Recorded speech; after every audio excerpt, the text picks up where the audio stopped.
"Where is Claire Whitman?" Richard Hale asked, and in that single question, every expensive thing in the room suddenly looked cheap. The glass walls of Whitman and Vale Consulting reflected a perfect Manhattan morning, all steel blue sky, and sunlight flashing off towers that rose like polished promises above 6th Avenue. Inside the 24th floor conference room, 12 people sat around a black walnut table long enough to make ordinary conversations feel like court testimony.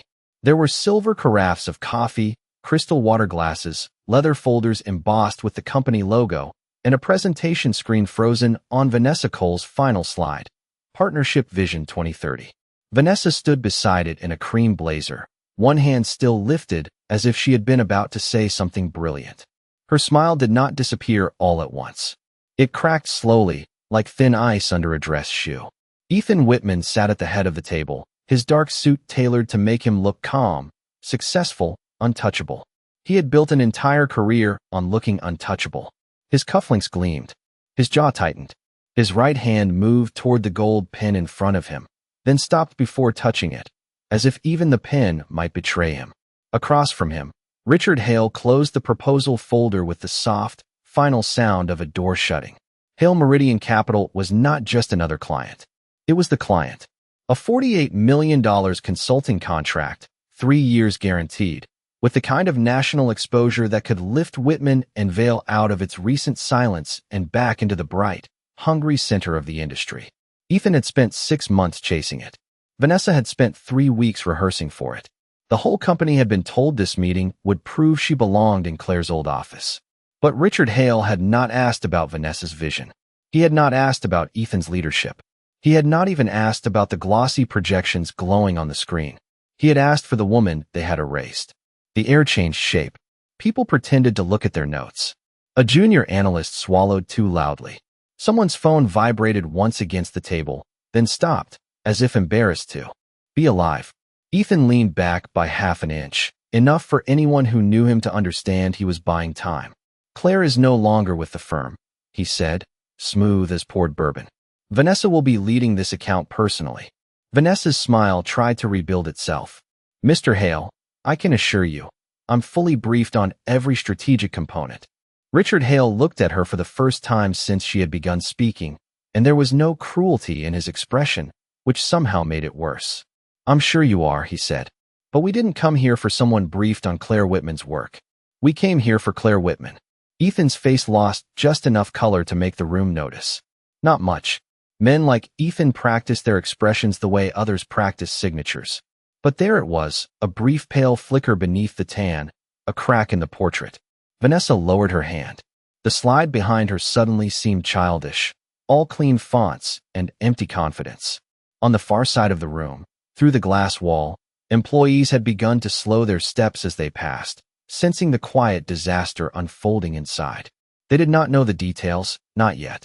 But offices have their own weather system. Shame travels through carpet, under doors, around corners, faster than email. Ethan cleared his throat. "Richard, with respect, the firm has evolved since Claire's departure." The word departure landed badly. It was too neat, too polished, too bloodless for what had happened. Richard opened the folder again, not to read but to reveal the thick stack of marked documents inside. Old strategy briefs, client recovery plans, crisis maps, handwritten notes in blue ink. Every tab carried the same initials in the corner. "CW, that may be true," he said. "But this contract was approved by my board for one reason. 5 years ago, when no one else could rescue the Westbrook acquisition, Claire Whitman saw the problem in 48 hours. She saved us $11 million before lunch on a Thursday." Ethan said nothing.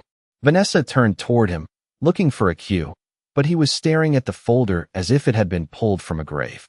Richard's voice remained even. "So I'll ask again. Where is Claire Whitman?" And 30 miles away, in a rented office above a quiet bakery in Hoboken, Claire was standing beside a second-hand desk, holding a chipped mug of coffee, completely unaware that the largest contract of Ethan's career had just called her name.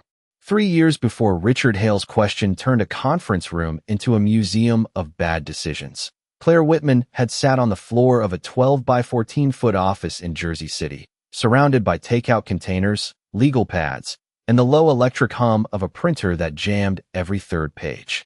There had been no glass walls then, no walnut conference table, no embossed folders, no receptionist trained to pronounce the company name like it belonged on the side of a private jet. There had only been Ethan, restless and charming, pacing between two borrowed desks while promising that Whitman and Vail would become the kind of firm executives whispered about before acquisitions, mergers, and corporate rescues. Claire had believed him. Worse, she had believed in him. That was the expensive mistake nobody lists on a balance sheet. In those days, Ethan was the face of the company, but Claire was its nervous system. She wrote the first client proposals while he practiced investor calls in the hallway. She built the pricing model on a second-hand laptop with a cracked corner. She taught herself contract language at midnight, client psychology at breakfast, and crisis management during the endless gray hours when ambition stopped sounding glamorous and started smelling like burnt coffee and copier toner. When their first major client nearly walked away over a manufacturing delay in Ohio, Ethan had wanted to discount the invoice and apologize. Claire had stayed up until 2 a.m. mapping delivery routes across 3 states, finding a warehouse outside Columbus that could cut the delay by 9 days. The client stayed. Ethan took the congratulatory call. Claire smiled from across the room, barefoot, exhausted, still holding a red marker between her fingers. It became a pattern so quiet that no one noticed it forming. Ethan dazzled. Claire repaired. Ethan promised. Claire delivered. He shook hands in hotel bars from Chicago to Dallas, while she sat in airport lounges rewriting strategy documents with cold coffee beside her and her coat folded under her head like a pillow. By their second year, clients had learned to ask for Ethan in public and Claire in private. They trusted his confidence, but they trusted her notes. They liked his vision, but they followed her instructions. She remembered the first time someone called her the company's hidden advantage. It was a senior vice president from a retail chain in Atlanta, a woman with silver hair and sharp eyes who had watched Claire dismantle a failing expansion plan in 20 minutes. "Your husband sells the room," the woman had said, sliding the corrected forecast back across the table. "But you save the company." Claire had laughed then, because she was still young enough to think being unseen was temporary, a small toll paid on the road to something shared. Ethan had laughed too, later that night, when she told him in their small apartment kitchen. He kissed the top of her head, poured 2 glasses of cheap grocery store wine, and said, "That is why we work, Claire. I dream big, and you make it real." At the time, it sounded like love. Years later, she would understand it was also a warning label. The office grew around them like a city around an old foundation. First came 5 employees, then 12, then an actual lease in Manhattan with windows that reflected other people's money. Claire picked the fabric for the lobby chairs because Ethan said she had better taste. She designed the onboarding process because Ethan said she understood people. She built the client retention system because Ethan said she was better with details.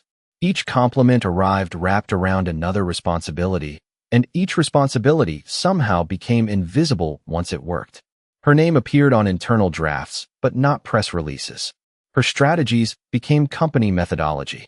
Her late nights became Ethan's leadership culture. When the 24th floor office opened, Ethan gave a speech beneath a wall of white orchids, thanking investors, partners, mentors, and the team. Claire stood beside him in a navy dress and sensible heels, clapping with everyone else while waiting for the sentence that never came. He did not mention the nights she slept 3 hours. He did not mention the clients she saved. He did not mention the first ugly office with the printer that sounded like it was begging for death. Afterward, when she asked him about it in his new corner office, he looked genuinely surprised, which somehow hurt more than if he had looked guilty. "Claire," he said, loosening his tie, "everyone knows what you do here." But everyone did not know.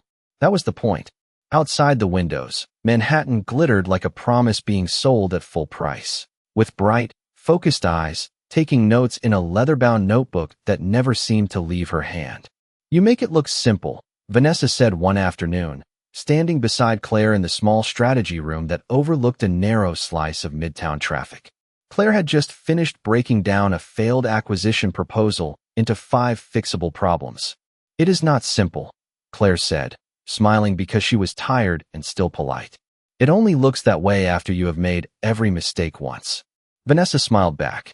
Vanessa, while Claire sat 3 chairs down, watching her own language appear on the screen beneath Vanessa's calm voice. Afterward, in the hallway, Ethan touched Vanessa's elbow with a familiarity so brief it could have been dismissed as nothing, which is exactly how men like Ethan survive discovery.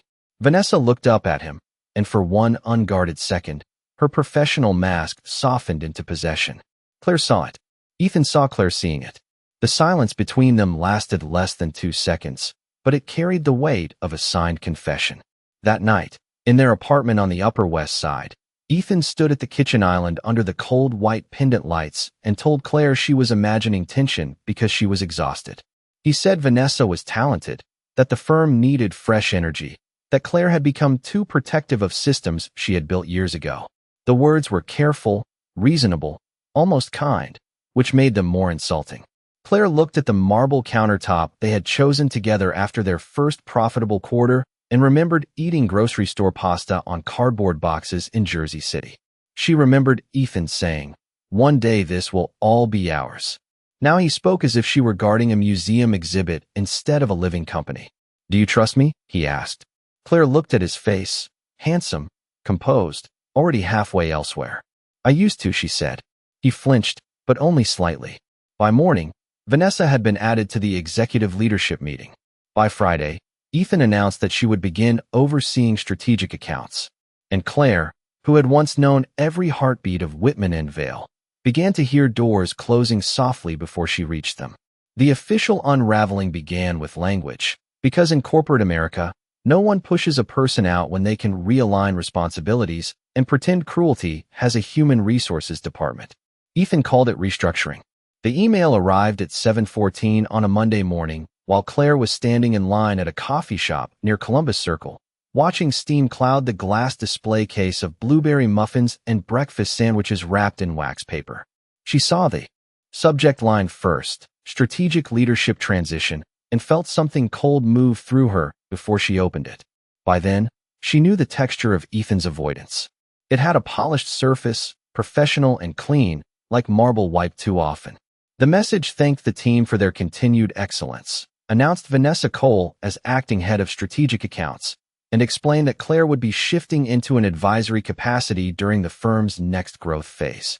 Advisory capacity, 2 words soft enough to pass a lawyer's desk and sharp enough to remove her from every room that mattered. Her coffee order was called twice before she moved. Back at the office, nothing looked different, which made everything worse. The orchids in the lobby were still white. The receptionist still smiled. The elevators still opened onto the 24th floor with the same quiet chime, as if the building itself had not just witnessed a theft in business casual clothing. Claire walked past the glass conference rooms where analysts lowered their eyes too quickly. She could feel the email living in everyone's inbox like a lit match. By 9:30, her calendar had been emptied of 3 client calls.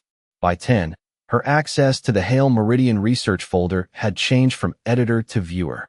By noon, Vanessa had sent a cheerful follow-up to the leadership team about alignment, momentum, and fresh market language. Claire read it once, then again, noticing the small phrases Vanessa had borrowed from her old memos. Not stolen loudly, just lifted carefully, like jewelry from an open drawer. Ethan did not come to her office until late afternoon. He closed the door behind him and stood near the bookshelf Claire had filled with client binders, old strategy books, and a framed black and white photo of the first Jersey City office. In the photo, Ethan was smiling at the camera, holding a paper cup of coffee. Claire was in the background, half turned toward the printer, laughing at something no one would ever remember. Even in their own history, he had managed to stand in front. "This is temporary," Ethan said. His voice had the gentle firmness people use when they have already decided and want forgiveness for free. Claire sat behind her desk, hands folded, the morning's email printed in front of her. She did not know why she had printed it. Maybe paper made betrayal feel less slippery. Temporary usually comes with an end date. Ethan sighed, as if she were making something simple difficult. The board wants clearer leadership lanes. Clients need consistency. Vanessa has momentum right now. There it was. Momentum. The magical word men use when they want to replace loyalty with novelty and still sound visionary. Claire looked at him, really looked at him, at the expensive watch on his wrist, At the tie she had bought him after their first $1 million year. At the face she had once trusted more than her own instincts. "And what do I have?" she asked. Ethan's eyes flicked toward the window. 24 floors below, traffic moved along the avenue in disciplined streams of red and white light. "You have history here," he said. Claire almost smiled. History. Not authority. Not ownership. Not credit. History, like a photograph in a hallway, useful only because it made the present look earned. Over the next 2 weeks, the erasure became procedural. Legal sent revised equity language. Finance delayed her bonus review. Human Resources scheduled a transition conversation with a woman from outside the company who kept saying she understood how emotional change could be. Claire wanted to ask whether the woman had ever watched her own work repackaged as someone else's future, but she did not.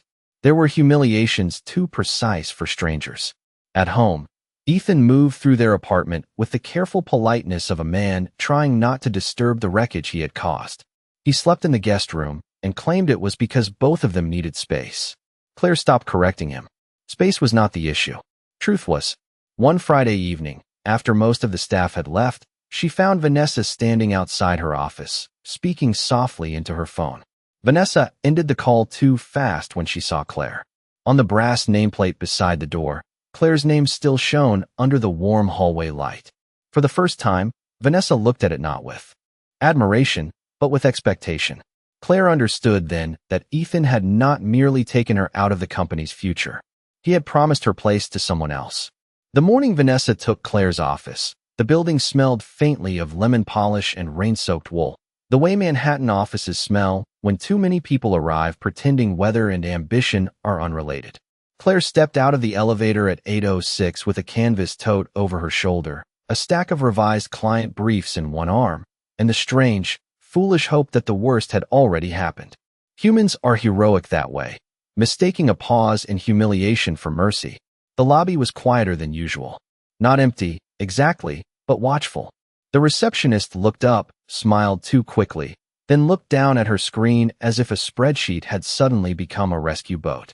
Claire walked past the white orchids, past the glass conference room where 2 analysts stopped speaking when they saw her, past the framed magazine cover of Ethan standing alone beneath the headline, "The Fixer Firm's Trust." Her face was not on that cover. Her fingerprints were all over the company that earned it. She reached the end of the hallway and stopped. Her brass nameplate was gone. For several seconds, Claire did not understand what her eyes were showing her. The door was still the same frosted glass. The corner office still faced east toward the thin slice of Central Park visible between 2 towers. The bookshelf inside still held the blue client binders she had organized by year. But beside the door, where Claire Whitman had once been engraved in clean black letters, a new name gleamed in fresh metal. Vanessa Cole, head of strategic accounts. The letters were too bright, almost wet-looking under the ceiling lights. Someone had polished them recently. That detail broke something small and quiet inside Claire, not because the office mattered more than her marriage, her work, or the years already slipping through Ethan's careful fingers, but because it was so ordinary. A maintenance worker had unscrewed her name from the wall, probably before sunrise, probably while listening to a podcast, probably without knowing he was, removing the last public proof that she had belonged there. Through the glass, Vanessa was standing behind Claire's desk, directing 2 assistants as they moved boxes. Claire's framed photo of the Jersey City office sat on a chair near the door, face down. Her client books had been stacked on the floor. The silver pen Ethan had given her after their first national contract lay near the edge of the desk, abandoned but not yet packed, catching a strip of pale light. Vanessa looked up and saw her. To her credit, she did not pretend surprise. She came to the doorway with a soft, professional smile, the kind people wear when they have done something ugly with permission. "Claire," she said, as if they had bumped into each other at a charity luncheon instead of at the scene of a very polite theft. "I was told facilities would have moved everything before you came in." Claire looked past her at the desk. Her desk. The small dent on the right corner was still there from the night she had dropped a stapler during the Westbrook crisis. "Were you?" Vanessa's smile thinned by 1 careful millimeter. "Ethan wanted the transition completed before the Hale Meridian prep cycle begins.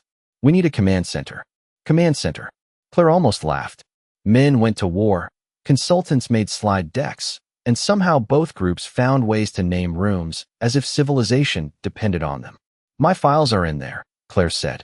Your archived files are being moved to the East Storage Suite. Vanessa turned slightly, giving Claire a view of the office as if presenting a renovated kitchen. I hope you understand. This is not personal. There it was, the favorite sentence of people benefiting personally. Claire felt employees gathering in the hall without gathering, slowing near the copier, pretending to refill water bottles, studying their phones with religious devotion. Ethan appeared behind them at the far end of the corridor. He had his phone in one hand and a face arranged for calm authority. He did not walk quickly. Quickness would suggest guilt. Claire, he said, let us not make this difficult. The words moved through the hallway like cold air under a door. Claire turned toward him. For a moment, she saw the man from Jersey City, the man who had promised everything would be theirs, replaced now by someone who could give her office away and call her reaction difficulty. She stepped into the room, walked past Vanessa, and picked up the silver pen from the desk. It was heavier than she remembered. Her initials were still engraved near the clip, CW, small but undeniable. Then she lifted the face-down photograph from the chair, brushed a line of dust from the frame with her thumb, and tucked it under her arm. Do not worry, she said, her voice quiet enough that everyone leaned in without meaning to. I am not here to make anything difficult. Ethan's shoulders eased, just slightly. Vanessa's smile returned, just slightly. Claire looked once around the office she had built her life inside, then back at both of them. I am here to take what is mine. She walked out with only the pen, the photograph, and the strange, clean dignity of a woman who had finally learned the difference between losing a room and leaving a cage. Claire did not resign that day, because resignation would have given Ethan the clean ending he wanted, and she had learned enough from him to know that clean endings are usually written by the person who made the mess. Instead, she spent the next 4 weeks becoming smaller inside the company on purpose. She attended the meetings they still invited her to and said only what was necessary. She answered emails with sentences so precise they felt carved from glass. She stopped volunteering solutions in rooms where her ideas had a habit of changing ownership before lunch. If Ethan noticed the change, he mistook it for defeat, which was exactly the kind of comforting stupidity successful men sometimes pay consultants to preserve. Vanessa settled into the corner office with new lamps, new art, and a pale rug that looked too delicate for people who worked for a living. Claire passed the door every morning on her way to the East Storage Suite, a narrow internal room with no windows, 2 file cabinets, and a copy machine that made a clicking sound like an insect trapped in plastic. Human Resources called it a temporary workspace. Claire called it geography with an opinion. On the second Tuesday in April, she opened a locked cabinet and found 3 boxes of old client material that facilities had moved without sorting. Inside were years of her own handwritten notes, marked up proposals, crisis maps, and the original Westbrook acquisition timeline. Her blue ink moved across the pages like evidence left by a woman who had once believed proof would protect her. She touched the corner of one legal pad and felt the strangest calm settle over her. Not peace, not forgiveness, something more useful. Clarity. That night, she carried the boxes home in the trunk of a rideshare, then sat on the floor of her apartment until after midnight, sorting the past into piles. Work she owned. Work the company owned. Work no one could claim because it lived in the space between instinct and judgment. Her apartment was smaller than the one she had shared with Ethan, a 1-bedroom on West 74th Street with old radiators, uneven floors, and a kitchen window that faced a brick wall. But it was quiet. No pendant lights Ethan had chosen. No marble island where conversations went to die. Just Claire, a cup of peppermint tea, and the silver pen lying beside an open notebook. At 12:37 in the morning, she wrote a name at the top of a clean page, Whitman Strategic Advisory. Then she crossed out Whitman. Her hand paused. For years, that name had opened doors and closed them behind her. It had belonged to her by marriage, by labor, by habit, and by damage. Slowly, she wrote something else, CW Advisory Group. It was not poetic. It was not dramatic. It looked like a small business trying not to look scared. That made it honest. Claire did not launch with champagne or a photographer or a breathless announcement about new beginnings. She filed the paperwork, opened a business checking account with $3,800 of her own savings, and rented a desk 2 days a week in a shared office above a bakery in Hoboken because the train was cheaper than Dignity in Manhattan. The room smelled like cinnamon, printer ink, and rain when the windows leaked. Her first client was a former operations director from Atlanta who called after hearing Claire had stepped back from Whitman and Vale, a phrase that apparently traveled faster than truth. He needed help rescuing a stalled supplier contract in Tennessee. Claire charged less than she should have, worked more than she billed, and solved the problem in 6 days. He sent her a thank you email at 5:18 on a Friday afternoon, and she read it 3 times, not because it was flattering, but because it addressed her directly. No Ethan, no Vanessa, no firm logo swallowing her name. Just Claire. More calls followed, quietly, carefully, the way people speak when they know they are committing professional disobedience. A healthcare executive from Minneapolis. A retail board member in Charlotte. A private equity associate in Denver who said, almost apologetically, "We always thought you were the one behind the recovery models." Claire never asked why they had not said so sooner. People worship power in public and confess truth in private. By summer, she was making enough to stop checking her bank balance every morning. By fall, she had hired a part-time analyst named Grace Miller, a sharp 24-year-old from Queens who color-coded risk reports with almost religious intensity. Claire kept her old photograph from Jersey City on the shelf behind her desk, not as nostalgia, but as a warning. The silver pen stayed beside her keyboard. Each time she signed a proposal, the initials CW flashed under her hand, small but undeniable. And while Ethan let Vanessa redesign the office he thought proved Claire had been replaced, Claire built something no one could take from a wall with a screwdriver. The first time Hale Meridian appeared on Ethan's radar, it did not arrive as a client file. It arrived as a rumor with a $sign attached. By early November, Whitman and Vale had begun to feel the consequences of replacing substance with theater, which is a very popular business strategy until invoices stopped being paid on time. 2 mid-sized accounts had quietly reduced their retainers. A pharmaceutical client in New Jersey had delayed renewal. A logistics firm in Phoenix had asked for Claire's old recovery model and received a polished update from Vanessa that looked beautiful, sounded confident, and solved almost nothing. Ethan told the leadership team it was market hesitation. Vanessa called it a messaging issue. The finance department called it a 14% revenue dip because numbers lacked the courtesy to flatter anyone. Then Richard Hale's office requested a preliminary meeting. Hale Meridian Capital managed more than $8 billion in assets, with holdings in manufacturing, healthcare, logistics, and commercial real estate across the United States. Their consulting contracts were rare, quiet, and enormous. They did not shop vendors like bargain hunters at a suburban outlet mall. They chose firms the way old money chooses attorneys. Carefully, privately, and with enough due diligence to make everyone sweat through expensive shirts. Ethan read the email 3 times in his office, the city glowing behind him in late autumn gold. For the first time in months, he felt the old current return, that clean electric belief that he could still bend a room around his name. He summoned Vanessa within 5 minutes. She arrived with her cream notebook, her hair smooth, her expression bright with the practiced urgency of someone who understood that opportunity was just panic wearing better shoes. "This is the one," Ethan said, turning his monitor toward her. 3 years, national scope, probably north of $40 million if we structure it right. Vanessa's eyes moved quickly over the message. "Why us?" Ethan smiled, and for a moment he looked almost like the man Claire had once built beside, hungry and alive and already imagining applause. "Because they need crisis strategy after the Marlowe Foods collapse. Because our acquisition recovery record is still one of the best in the sector. Because we are visible." He did not say because of Claire. Not then. Not even to himself. Vanity is a remarkable editor. It deletes entire people and calls the result confidence. By Friday, the office was transformed into a campaign headquarters. Analysts stayed late compiling market intelligence. Designers rebuilt the deck template in darker blues and sharper golds. Vanessa ordered binders thick, enough to suggest seriousness even before anyone opened them.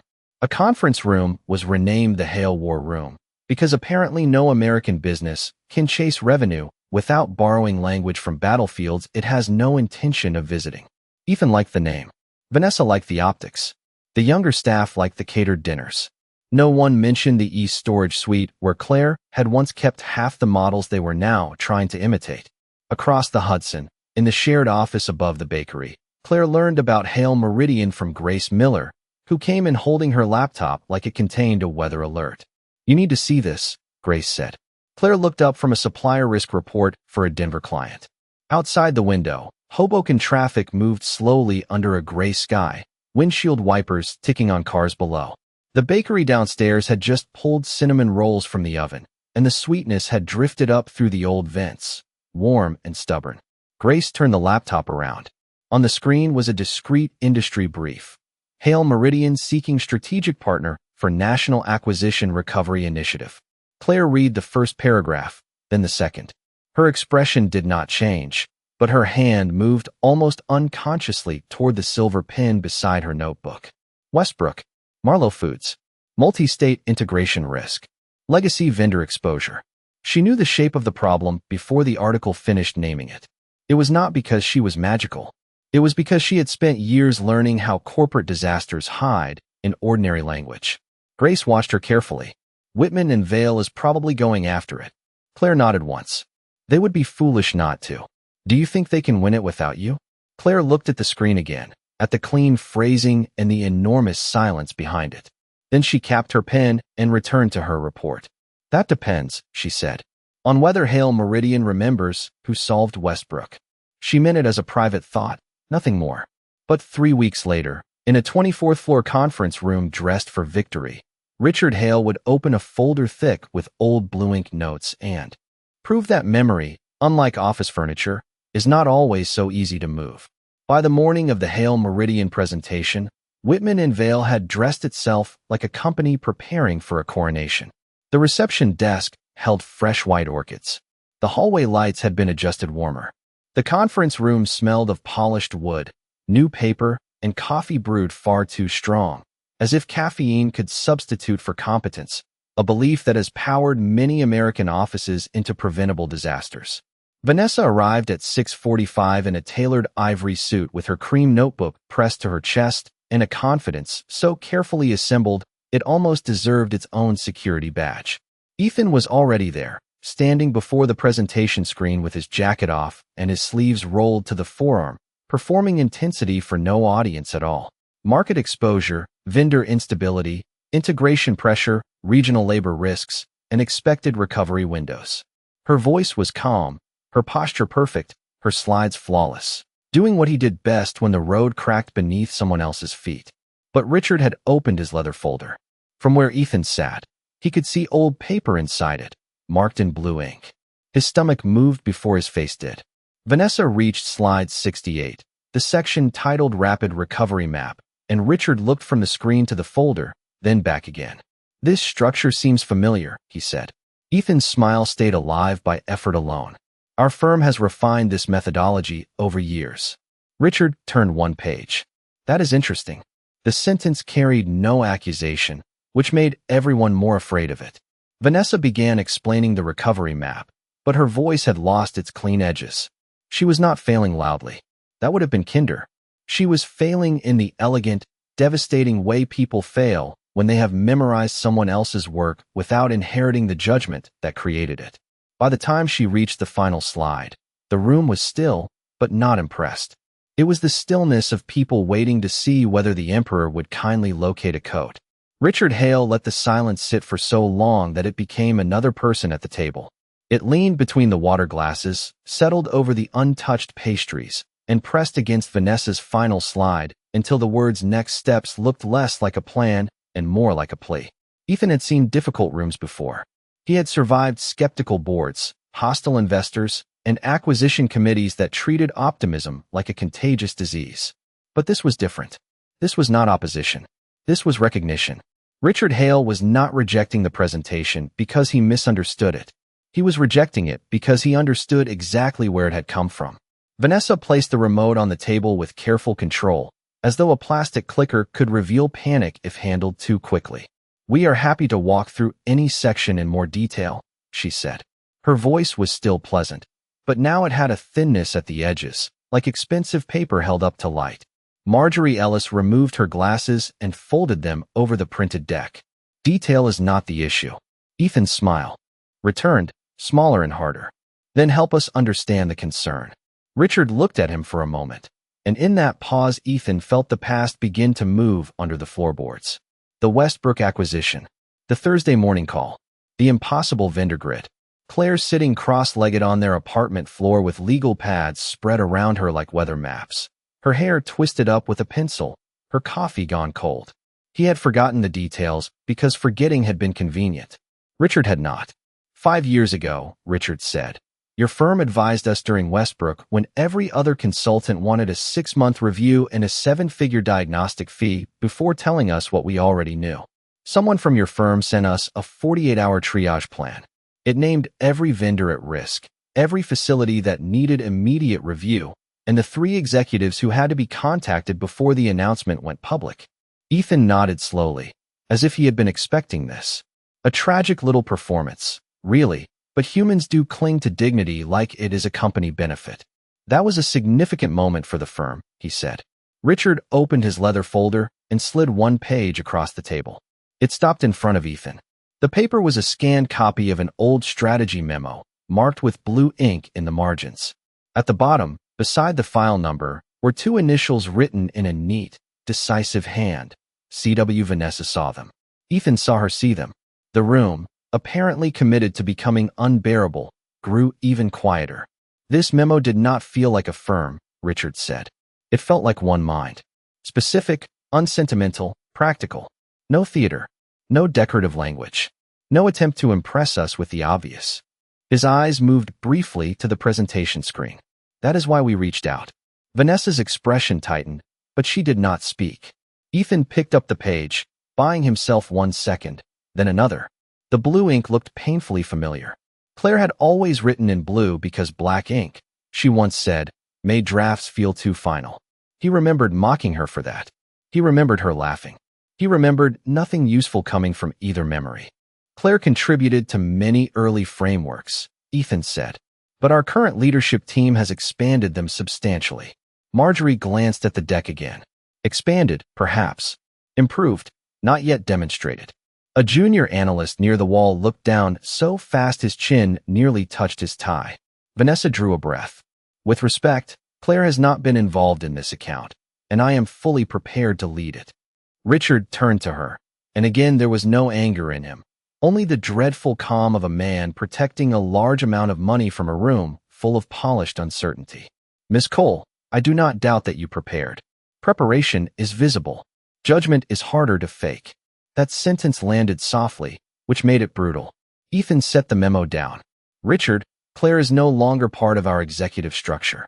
I am aware, Richard said. My office asked around after your invitation arrived. Ethan's pulse shifted. Asked around. 2 words every executive hates, because they mean the marketplace has been gossiping with receipts. Richard closed the folder at last, then folded his hands on top of it.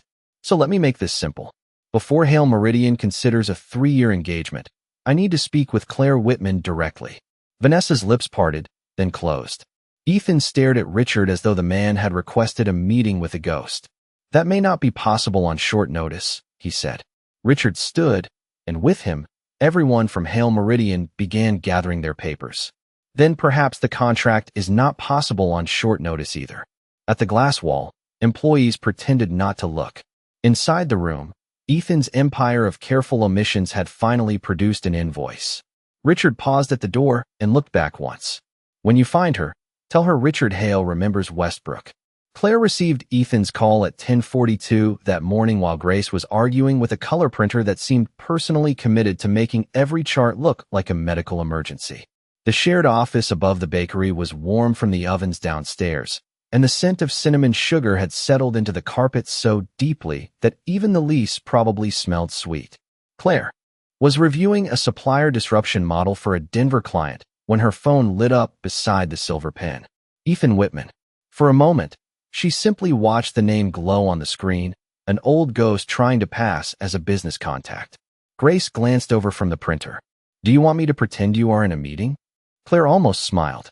I am always in a meeting when Ethan calls. Even when I am asleep. The phone stopped ringing, then immediately started again. That was how she knew something had gone wrong. Ethan never chased unless something valuable was moving away from him. She answered on the fourth ring. "Hello, Ethan." There was a pause, brief but satisfying in the small, petty way that keeps civilization from collapsing entirely. "Claire," he said, and his voice had been sanded down into professional humility. "I need to speak with you." "You are speaking with me." Grace turned away, suddenly fascinated by the printer tray, because young analysts, unlike executives, occasionally understand shame. Ethan exhaled. In the background, Claire could hear the faint office hum of Whitman and Vale, the muted echo of glass rooms, expensive shoes, and people pretending not to listen. Hale Meridian was here this morning. Claire looked down at the report in front of her. Her hand did not move, but her pulse did. "I heard they were selecting a strategic partner. They asked for you." There it was. Not an apology, not an acknowledgement. A problem, delivered in the shape of her name. Claire leaned back in the chair she had bought used from a closing architecture firm in Brooklyn. One wheel was slightly uneven, so it clicked whenever she shifted her weight. It was an irritating chair. It was also hers. That must have been inconvenient. Ethan was silent long enough for her to picture his face, the tightened jaw, the controlled eyes, the man still trying to decide whether honesty could be made useful. Richard Hale remembers Westbrook. Claire closed her eyes for half a second. Not from triumph. Triumph would have been too simple. What she felt was heavier, older, and harder to name. Years of invisible labor had just stood up in a room without asking her permission. "So do I," she said. "He will not move forward unless he speaks with you directly. Then Richard should call me." Claire. Her name came out lower this time, stripped of polish. "This contract matters." She looked around the small office, at Grace's laptop covered in sticky notes, at the bakery steam fogging the lower edge of the window, at the framed Jersey City photograph on the shelf. "I imagine it does. Can you come in today?" Claire opened her calendar, though she already knew the answer. Not because she owed Ethan urgency, but because she owed herself the right to walk back into that building on her own terms. 2 o'clock. "Thank you." The words sounded unfamiliar in his voice, like furniture placed in the wrong room. "I am not doing this for you," she said. "I know." He did not, of course. Not fully. Men like Ethan often understand consequence before they understand people. But it was a start, which is what humans call progress when the alternative is accountability with lighting. At 1:36, Claire stepped off the PATH train into Manhattan wearing a charcoal suit, low black heels, and no jewelry except a thin gold watch her grandmother had left her. She carried one leather folder, the silver pin clipped inside, and nothing else. No dramatic entrance music. No diamond armor. No need. By 1:58, she was in the elevator of the building she had helped make famous, rising toward the 24th floor while her reflection stared back from the brushed steel doors. She did not look younger. She did not look untouched. She looked earned. When the doors opened, the lobby went quiet in stages. The receptionist's eyes widened. 2 analysts froze near the orchids. Someone in the hallway whispered her name, not loudly, but loud enough. Claire walked past them without slowing. The glass walls reflected her as she moved, not as a ghost returning, but as the original blueprint walking through the renovated house. At the far end of the corridor, Ethan stood outside the main conference room. Vanessa was beside him, pale beneath perfect makeup, her cream blazer buttoned like a defense strategy. Behind the glass, Richard Hale and his team were already seated. Ethan opened the door.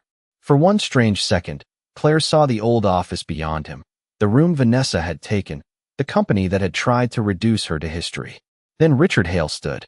Marjorie Ellis stood after him. One by one, the Hale Meridian team rose from their chairs. No one at Whitman and Vale moved. They simply watched as the client gave Claire the respect her own company had misplaced. Richard extended his hand. "Claire Whitman," he said. "It has been too long." Claire shook his hand, calm and steady. "Then we should not waste any more time." Claire did not sit at the head of the table. That would have been too easy, too theatrical, and Claire had developed a deep distrust of theater performed by people who confused spotlights with substance. She chose the chair halfway down the conference table, directly across from Marjorie Ellis, close enough to the Hale Meridian team to work, far enough from Ethan to make the old hierarchy look as dead as it felt. Vanessa remained near the screen, one hand resting on the remote, though there was nothing left for her to present. Ethan lowered himself into the chair beside Richard Hale, with the careful posture of a man trying to look generous about losing control. Claire opened her leather folder and removed 3 sheets of paper, not a deck, not a binder thick enough to intimidate a junior associate, just 3 pages printed in black and blue. Grace had helped her finalize them that morning before Claire even knew she would need them, because good work has a strange habit of preparing itself for rooms where vanity arrives unarmed. I reviewed the public material on Marlowe Foods, Claire said. Her voice was steady, conversational, almost quiet, and that quietness did more to command the room than Vanessa's 112 slides had managed in an hour. Your real risk is not the acquisition itself. It is the first 72 hours after internal notice goes out. Marjorie leaned forward. Richard did not move, but his eyes sharpened. Claire turned the first sheet around and slid it across the table. There are 4 groups that can destabilize the transition before your legal team finishes its first press draft. Regional vendors, union representatives, municipal finance offices, and mid-level facility managers who think silence protects them. Marjorie picked up the sheet. You listed facility managers before senior leadership. Because senior leadership already knows how to behave when being watched, Claire said. Middle management is where fear becomes improvisation. A faint sound moved through the Whitman and Vale side of the room. Not quite a reaction, more the collective discomfort of people hearing competence arrive without asking permission. Vanessa looked down at the remote in her hand, then placed it on the table as if it had become embarrassingly childish. Ethan watched Claire with an expression she had once mistaken for admiration and now recognized as calculation searching for a doorway. Claire continued. She mapped the first day by hour, not by department. She explained which vendor calls needed to happen before noon Eastern Time, which Ohio tax matter had to be acknowledged before it became leverage, and why Hale Meridian should not let outside counsel control every message, because lawyers, useful as they are, can turn a business transition into a hostage note when left alone with too many commas. Richard's mouth twitched, almost a smile. Marjorie actually wrote that down. Vanessa tried to enter once, gently, saying the firm had already proposed a centralized message hierarchy. Claire turned to her without hostility. A hierarchy is a chart. A call sequence is behavior. They are not the same thing. The sentence was not cruel, which made it impossible to object to.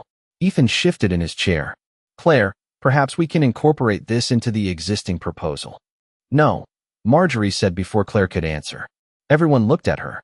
She removed her glasses again, a small motion that somehow felt like a ruling. This is not an incorporation issue. This is the proposal. Richard closed Vanessa's binder and pushed it slightly away from him. The sound was soft, but final enough to make one of the analysts by the wall close his eyes for half a second. Ms. Whitman, Richard said, if Hale Meridian proceeds, we need you leading the account personally. Ethan sat very still. Vanessa's face held, but only because she had trained it to hold. Claire looked at Richard, then at Marjorie. I no longer work for Whitman and Vale in that capacity. Richard nodded. Then we should discuss the capacity in which you do work. The room seemed to tilt. Ethan's head turned toward him. Richard, this engagement came through our firm. It came through your firm because our file had your letterhead, Richard said. It remains under consideration because Claire Whitman is in this room. There was no anger in the statement. No performance. Just arithmetic, clean and merciless. Claire felt the old silver pen in her folder, cool against the paper. For years, she had thought justice would feel hot, like anger finally given a place to go. Instead, it felt cool. It felt like a table, a document, a number, a boundary. My firm is CW Advisory Group, she said. I can consult independently or as lead strategic partner with clear authority, direct client access, and separate compensation. Ethan inhaled sharply through his nose. Vanessa looked at him then, not for romance, not for reassurance, but for survival. Richard looked at Marjorie. Marjorie looked at Claire's 3 pages. That would be acceptable, she said. Ethan's empire did not collapse. Human disasters rarely offer that much cinematic courtesy. It simply became smaller in the space of one meeting, reduced by the exact size of the woman it had tried to erase. Richard extended his hand across the table. Then let us build this correctly. Claire shook it. Behind the glass wall, employees watched without pretending anymore. Inside the room, Ethan stared at their joined hands as if the contract had not chosen a vendor, but delivered a verdict. The agreement did not become official that afternoon, because lawyers exist to remind humanity that even victory must wait for paperwork. But the decision had already happened. Everyone in the conference room felt it, the way people feel thunder before rain reaches the glass. Richard Hale's team stayed for another hour, not with Ethan, not with Vanessa, but with Claire, walking through timelines, vendor lists, Ohio tax exposure, and the first call sequence for the Marlowe Foods transition. Ethan remained at the table because leaving would have looked small, and staying made him look smaller in a more expensive chair. Vanessa took notes at first, then stopped when it became clear there was nothing in Claire's language she could borrow quickly enough to become credible. By 4:18, Richard stood, buttoned his suit jacket, and told Claire his counsel would contact CW Advisory Group before the end of the week. He said the name carefully, giving each letter its own clean weight. CW Advisory Group. Not Whitman and Vale. Not Ethan's firm. Not the office with orchids and glass walls and a brass plate that had once pretended ownership was the same as value. Claire shook his hand, then Marjorie's, then gathered her 3 pages into her folder with the same calm precision she had used to build entire recovery plans from corporate wreckage. When the Hale Meridian team left, the room remained silent. Outside the glass, employees scattered with the tragic innocence of people caught staring at a car accident of reputations. Vanessa was the first to speak. That was unexpected, she said, because apparently even humiliation gets corporate subtitles. Claire looked at her, not unkindly. That was important. Vanessa had made choices, selfish ones, sharp ones, but Claire no longer needed to spend her life handing out punishments like party favors. Consequences were already doing their job with admirable punctuality. Ethan closed the conference room door. Claire, wait. She had expected it. Men who mistake access for loyalty always sound surprised when the door finally closes. He stood near the head of the table, the city behind him turning amber in the late afternoon light. For a second, he looked tired, not powerful, not cruel, just tired in the ordinary human way that arrives when a person has finally met the bill for who they became. There may be a way to structure this so it benefits everyone, he said. Claire tilted her head slightly. Everyone. He heard it then, the small blade inside the word. I mean professionally. That is what I thought. Ethan rubbed a hand over his jaw. The office is still available. For your use during the engagement. Vanessa looked at him quickly. Claire did not. Her gaze drifted beyond them, through the glass walls, down the hallway to the corner office she had once entered every morning with coffee, client briefs, and the ridiculous belief that being necessary would one day make her safe. The door was open. Vanessa's pale rug was visible inside, along with the new art and the polished nameplate. Claire could still picture her own books there, her photo turned face down, the silver pen almost left behind on the desk. The room had meant so much when she thought rooms conferred belonging. Now it looked like a decorated box with a view. No, Claire said. Ethan blinked. No, I will not work from that office. Vanessa's posture changed, relief and insult arriving together. A very efficient emotional carpool. Ethan frowned. Claire, it would make coordination easier. It would make the story easier, Claire corrected. You could tell people I came back. You could make this look like reconciliation instead of correction. The word landed cleanly. Correction. Not revenge. Not drama. Not bitterness. Just a fact returned to its proper column. Ethan looked away first. Claire opened her folder and slid 1 page across the table. My terms are simple. Direct contract with Hale Meridian. Limited coordination with your team. Separate billing. Written protection of my methods and materials. Grace Miller joins as my analyst. And all client-facing documents identify CW Advisory Group as lead strategic partner. Vanessa's eyes widened at the last line. Ethan read the page once, then again, because humans often reread consequences as if the second viewing will improve the plot. That is a lot to ask. Claire picked up the silver pen and clipped it inside her folder. No, Ethan. That is a little to require after everything you took. He had no answer for that. Not one that would survive being spoken aloud. Claire walked out of the conference room alone. No one applauded. Real dignity rarely comes with an audience coordinated enough to behave well. At the elevator, she paused beside the orchids and looked back once, not at Ethan, not at Vanessa, but at the hallway itself, the 24th floor that had once felt like proof. Then the elevator doors opened, and she stepped inside carrying 3 pages, 1 pen, and a future with her own name on it. Months later, Hale Meridian would complete the Marlowe transition ahead of schedule. CW Advisory Group would move out of the shared office above the bakery and into a modest suite near Bryant Park with 4 desks, 2 windows, and no corner office because Claire refused to build a kingdom around a chair. Grace would become her first full-time hire. Former clients would call. New ones would follow. As for Ethan, he kept the glass walls, the orchids, the magazine cover, and the view. Vanessa kept the office for a while. But everyone at Whitman and Vale knew the truth after that day. The most valuable thing in the building had walked out without asking for permission, and it had not been the contract. It had been the woman they thought they could replace. The first morning in the Bryant Park suite, Claire arrived before Grace with 2 paper cups of coffee, a key ring that still felt too new in her palm, and a silence so clean it almost made her suspicious. The office was not impressive by Manhattan standards, which meant no one had wasted money trying to convince visitors they were important before proving useful. It sat on the 8th floor of a pre-war building with slow elevators, brass mail slots, and windows that looked over a sliver of 42nd Street where taxis, delivery trucks, and impatient pedestrians performed the daily American ballet of nearly colliding without learning anything. There were 4 desks, 2 windows, 1 conference table bought from a closing law office in Murray Hill, and a small kitchenette with cabinets that did not quite close unless threatened. Claire loved it immediately. Not because it was beautiful. It was not. Not because it announced success. It did not. She loved it because nothing in the room had been given to her as permission. Every chair, every file cabinet, every signed lease page carried the weight of a decision she had made for herself. Grace arrived at 8:12, breathless from the subway, holding a cardboard box of folders against her hip. "The sign downstairs says CW Advisory Group," she said, grinning like a person trying and failing to be professional. In actual letters. Claire handed her a coffee.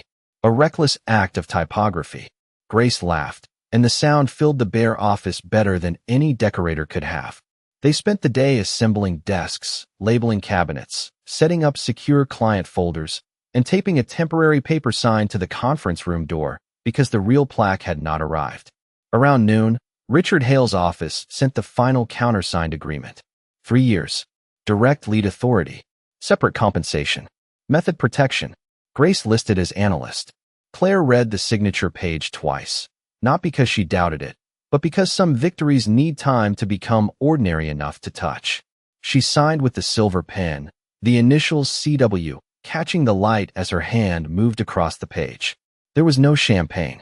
There was Thai takeout from a place downstairs and 2 plastic forks, because apparently empires can begin with pad CEW, if the paperwork is clean. That evening, after Grace left, Claire stayed behind to unpack the last box.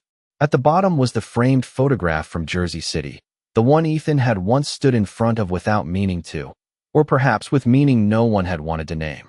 Claire set it on the shelf beside the window. For a long time, she looked at the younger version of herself in the background, half turned toward the printer, laughing, already doing the work that would later be called someone else's genius. She did not hate that woman.